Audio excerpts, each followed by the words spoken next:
Greetings and salutations, friends and gamers of all stripes. GM Dave here with another rambling, roaming vlog.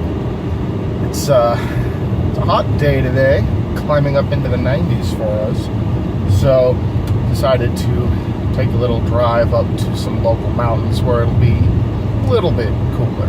Not much, but a little bit. If you hear any blowing in the background, that would be because I've got the AC on. I'm by no means going to be driving around in a car when it's 90 degrees outside without the AC on. That would be stupid. So, today I wanted to talk about experience points versus milestone systems for leveling. For those unaware of what a milestone system is, as opposed to giving out experience points, if you're using a milestone system, when leveling up characters in a tabletop game, you hand out the level ups as rewards at certain points in your game, instead of handing out experience for completing encounters and roleplay challenges, things like that.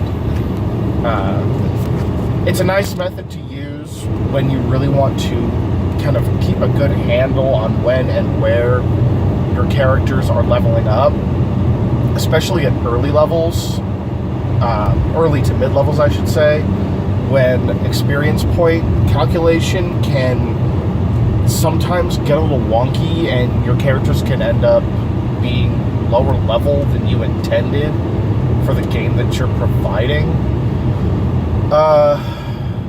Obviously, this is not a topic that's going to be relevant for all tabletop games. Generally speaking, the kind of tabletop games that use an experience system where milestones can be substituted tend to be D20 style games. Dungeons and Dragons, Pathfinder, Star Wars Saga, so on and so forth.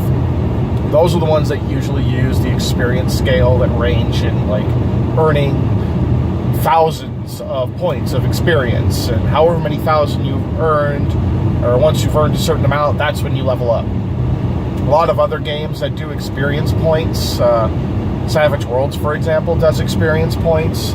It's the same amount of points needed to level between each rank and sub-rank and all of that, where basically it's just every 5 points of experience you get a new ability, and the amount of experience handed out is basically handed out at the end, dependent upon the player's performance in the game, what they faced, what kind of challenges you had set up for them, how well they did against them, so on and so forth. It's a much more flexible reward as opposed to the more rigid experience systems of Pathfinder and D&D and the like.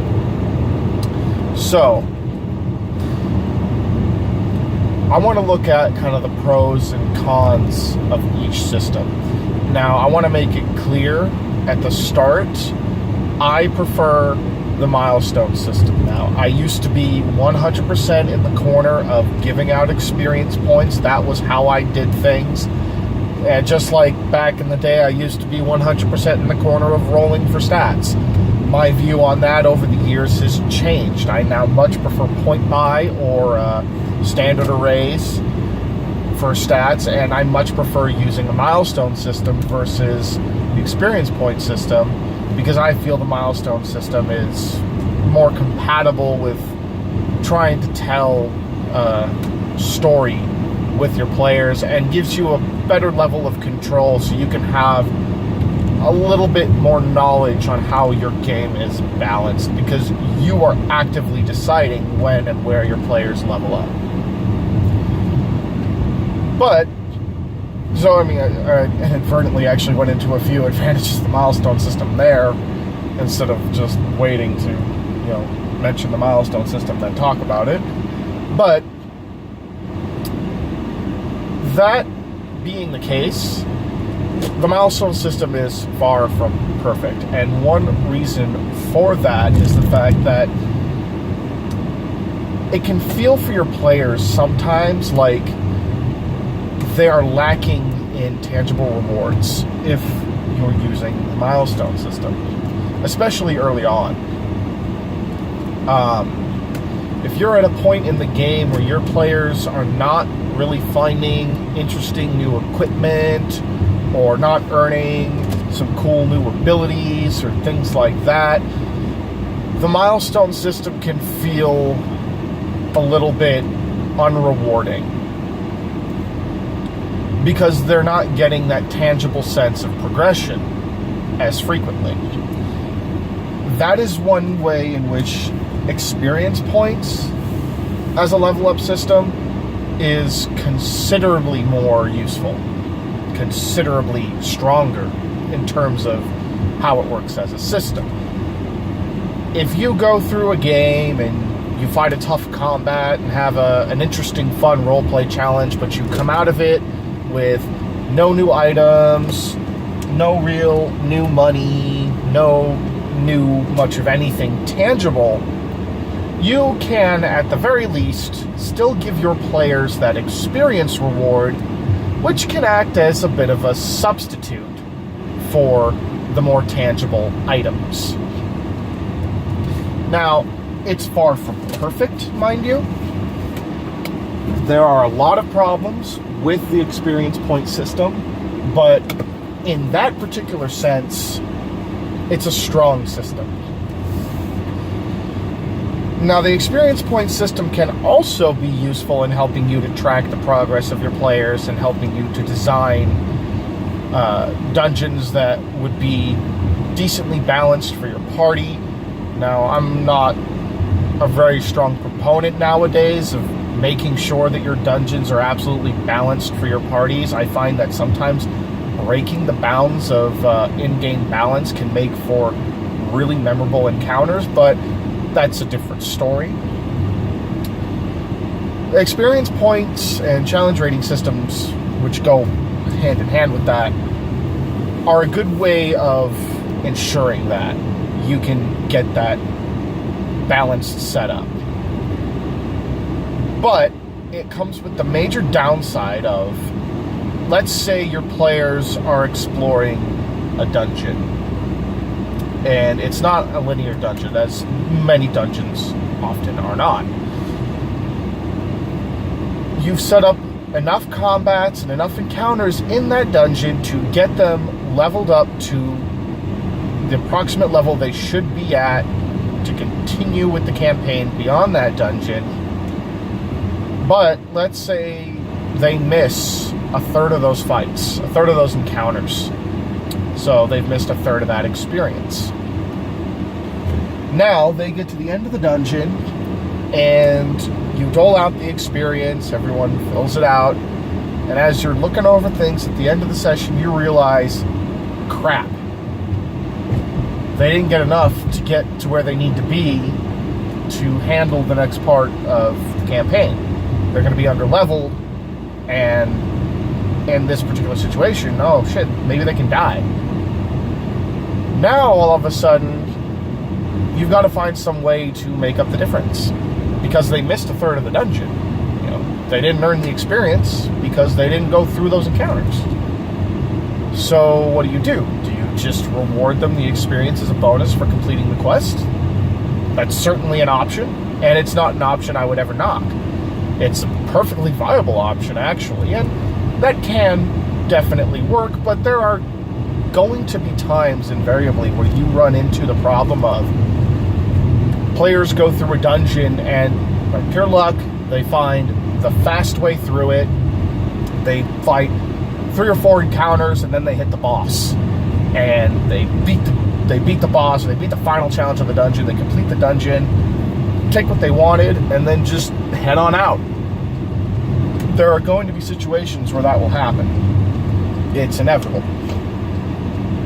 But what are you going to do in those situations then, if you're using the experience point system? Well, are you going to give them a giant chunk of an experience reward that is not exactly in line with what they completed, just to make sure that they stay at that right point? Well, that comes with a problem. That comes with the problem of leading your players to expect that oh, I mean, if we miss stuff, we're just going to get the giant chunk of experience anyway. You know, we're still going to level up and get power. So they might start trying to speed run through your stuff. It's not necessarily likely. It's a very specific kind of group that would try to pull something like that, but the possibility is there. So that's one, in my opinion, probably the biggest problem with the experience point system is if players, miss the content, well, they're not getting experience for it. So how do you make up the difference? Another big problem I have with the experience point system is the fact that a lot of GMs, I should say, out there will not provide experience for roleplay challenges or things like that. There's a lot of stuff in the experience point system that is not taken into account. Largely, the experience point system takes challenge ratings or predetermined experience point levels into account, depending on the system you're playing. Star Wars Saga, for example, the individual creatures have predetermined amounts of experience they give out to the party. So that's another trick that you're going to have to deal with, is how do I give out the correct amount of experience? How do I ensure that my players are going to get enough? And how am I going to handle roleplay challenges or traps or things that are present in the book or things that I've made up that don't have an experience total attached to them? You're going to have to come up with a way of figuring out how to reward that experience in a fair manner.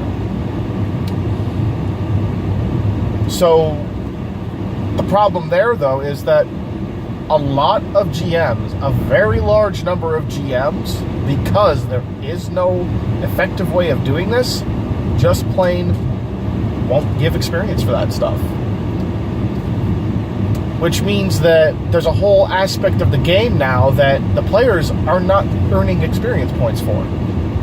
So if you end up in a session that is a good chunk of role-playing and then only one combat that doesn't give a lot of experience, well, then you've just rewarded your players with experience for only like half of what they did. Which, for one, is very unsatisfying for the players. And for two, that can, A, make your game take a lot longer, because if you're only rewarding experience for combat, well, that's going to greatly increase the amount of time you're going to have to play in order to get your players to the level they need to move on to the next challenges you've set up for them, which might not necessarily be a bad thing. If your group likes playing that way, then by all means play that way. I'm not saying it's necessarily a problem, I'm just saying this can be. And two, the other issue is well, like I mentioned, you've denied your players a reward for half of what they've done. Some could say, oh, playing the game is its own reward, and yeah, that's true. I agree with that. The game should feel fun and rewarding on its own, but if you've got players that enjoy role-playing and you're not rewarding them with anything tangible for their role-playing, well, then that's sort of denying them half of what they should be earning, at least in my opinion. I think you should be giving out experience rewards and other types of rewards for good role-playing, good puzzle solving, and the like. And it's for that reason that I've come to prefer the milestone system, is you can skirt those problems completely. Like I mentioned, it does replace it with the problem that, well, now you're lacking in some rewards that can feel tangible, but generally speaking, I have found that, at least for the groups of people I have played with, the milestone system has tended to be more rewarding than just handing out experience points.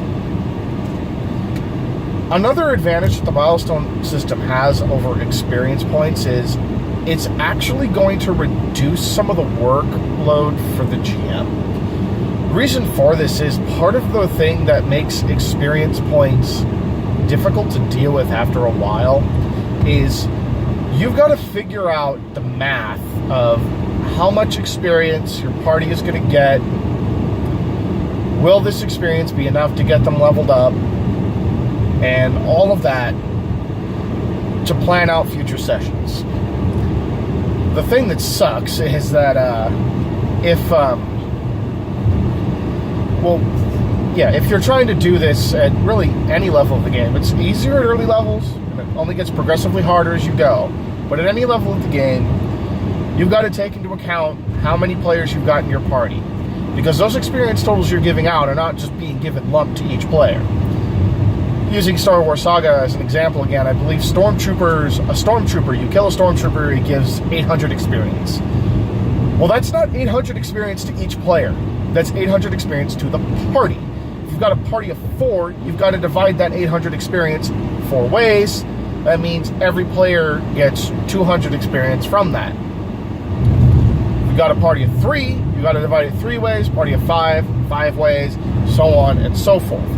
So the size of your party is going to be, a direct impact on how you calculate your experience. So that's one mathematical aspect you have to keep track of.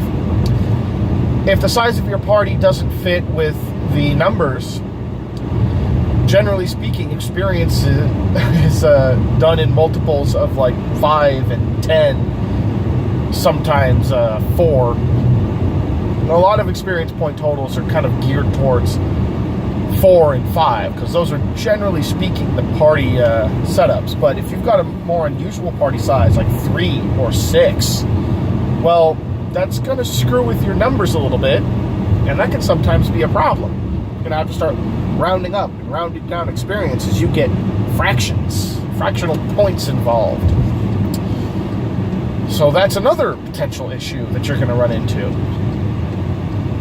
Third one is, as your parties get higher in level and they start having to fight more and more creatures or larger and larger creatures, and you deal with larger and larger numbers, well, that's more and more math that you're going to have to be plugging into the system to figure out, okay, how much experience is this encounter, or how much is this going to do, how much is that going to do, so on and so forth.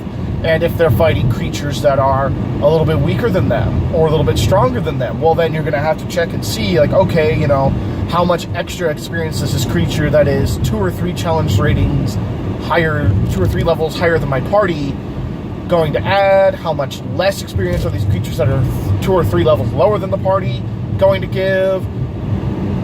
It ends up adding up to a lot of extra math for the GM to figure out, and then a lot of extra math for the players to figure out, although, in fairness, not nearly as much as the GM. That kind of stuff ends up being something a whole other side of things that you have to keep track of.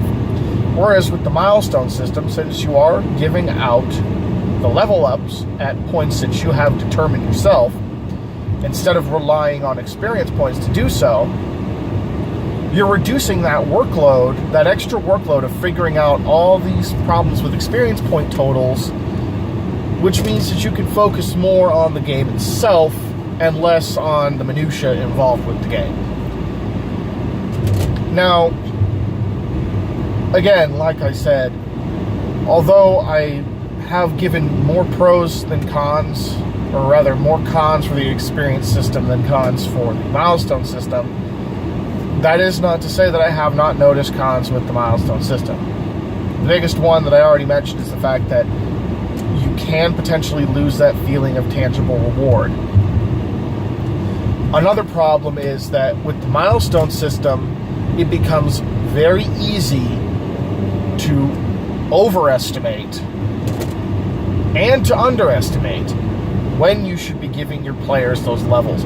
It becomes very easy, if you're not careful, to give players levels too frequently or not frequently enough, and then all of a sudden, well, you've got a game that's running a lot faster than you would have planned or a lot slower. So it's something that you have to hand out very carefully. Just like with magic items or any kind of like special upgrade, anything like that, you've got to be very mindful of when you're giving your players out these level ups, because you don't want it to break the pace of the game that you're setting. If you're running a slower paced game You don't want to be handing out a milestone level up after every 2 or 3 sessions. If you're running a slower paced game, you're going to want to wait longer than that. Wait for those really major moments. If you're running a faster paced game, maybe you will want to hand out a milestone after every session. But the problem there is that you could suddenly find that your game ends up being too quickly paced. Milestone, while very useful in helping you to balance your game more effectively than experience systems, and very helpful in helping you to reduce the level of minutia you have to deal with, does run into the big problem that, well, if you're not timing it right, you can throw everything out of whack. It is a domino that can drop the entire setup you have if you don't handle it or I should say, it is a set of dominoes that can topple the entire setup you have if you repeatedly fail to handle it with care. That's about all I've got for you guys today, friends and gamers. What are your thoughts on experience point systems versus milestone systems for leveling up in D20-based games? Do you have a preference one way or the other? Like I've mentioned, I prefer the milestone system, but that preference for me was built over the course of 20 years playing this game. And really, it's only been in the last 3 or so years that I started using it and really finally developed that preference. How about yourselves? Do you strongly feel that milestones are the better system as I do, or do you still prefer experience points? Why do you feel that way? Let me know in the comments down below. If you enjoyed this video, you found it useful, and you're interested in seeing more of my content, please feel free to subscribe and follow me on social media. Links are in the description as always. I highly recommend following me on social media outside of YouTube, because YouTube as of late has still been having a lot of problems in terms of actually getting the content that people subscribe to out to the subscribers. If you follow me on social media though, Facebook and Minds primarily, but I will soon be branching out to Twitter and Gab as well, and I will include links in future videos for those.